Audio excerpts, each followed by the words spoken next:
May panibagong opensibang gagawin ng Israel para umano tuluyan na nitong masakop ang Gaza, ayon kay Israeli Prime Minister Benjamin Netanyahu.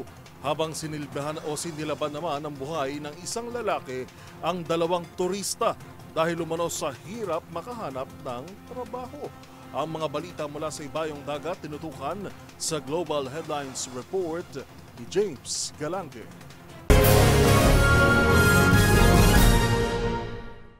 Balita mula sa Israel. Nagbigay ng babala si Israeli Prime Minister Benjamin Netanyahu na nalalapit ng isagawa ng kanilang bansa ang bago nitong opensiba para tuluyan na nitong masakop ang Gaza. Ayon kay Netanyahu, ito na lamang nakikita nitong paraan para mapalaya mga hostage na hawak ng militareng grupong Hamas. Samantala, 5 journalist naman ang nasawi matapos ang naging pag-atake na isinagawa ng Israel nitong linggo. Dahil dito, agad na nawagan ng United Nations Security Council ng pansamantalang tigil putukan para iligtas ang ilan pang natrap sa nasabing rehiyon.